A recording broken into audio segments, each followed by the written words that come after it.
Dans le massif de l'Ichal, au paysage particulier et très tourmenté, il faut le parcourir pour admirer le surprenant Pachypodium rosulatum variété gracilius, espèce endémique et évolutive. Et après plusieurs jours de marche à l'intérieur du massif, ils sont encore plus beaux. Diamètre 64 cm. Hauteur avec la floraison 85 cm. Pareil. Cette espèce endémique a évolué et s'est adaptée à l'aridité du massif. Et pour cause. Et il pousse sur quelle sorte de sol, de rocher? Parce que...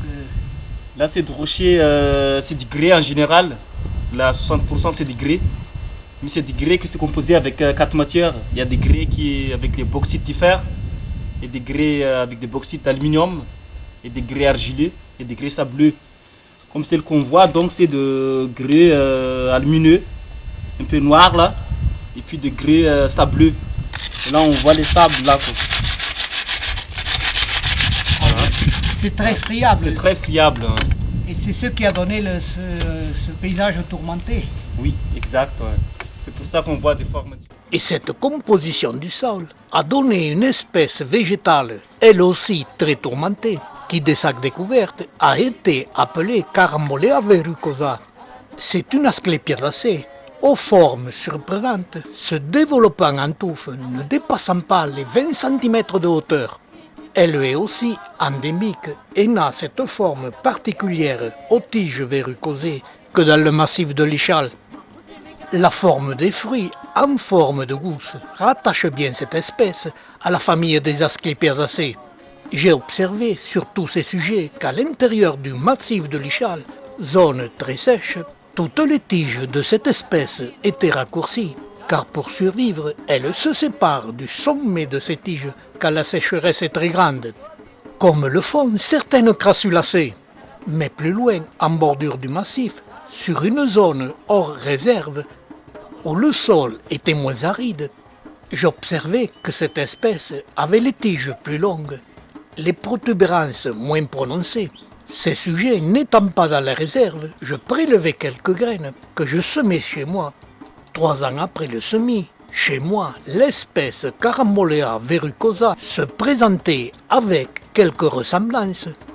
Mais le développement des tiges dépassait les 60 cm par an et quand la floraison est apparue, les tiges perdaient la plupart des protubérances. Et cette fleur est identique à l'espèce appelée Chinanchon macrolobum.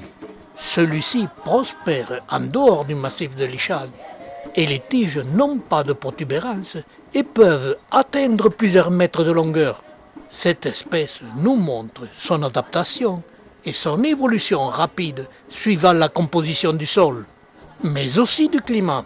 Pendant plusieurs jours, avec Joseph, garde de la réserve, Christophe, Roland et moi-même, nous avons parcouru ce massif très tourmenté à la recherche des espèces presque toutes endémiques et particulières à ce massif. Les paysages en sont grandioses et la récolte d'images de plantes endémiques sont impressionnantes, ce qui me permettra de revenir très souvent pour présenter d'autres espèces par de petites vidéos. Dans ce massif de l'Ichal, classées en réserve nationale, elles sont très protégées. Pendant ces journées à la recherche des plantes, passées avec nos compagnons malgaches qui ont assuré toute l'intendance, même si nous avons essuyé de violents orages, nous gardons un très bon souvenir de leur gentillesse et leur faisons un clin d'œil. Car en plus, dès notre retour, ils nous ont réservé un repas musical inoubliable.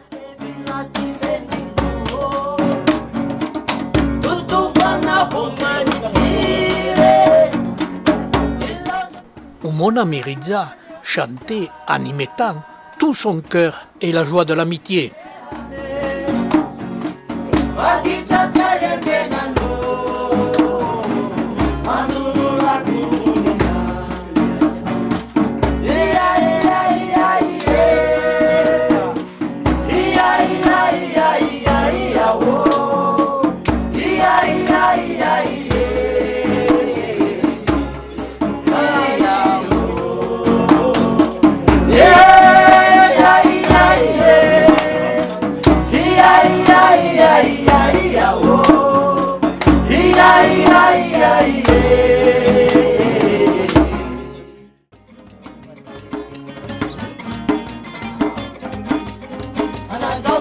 mahaba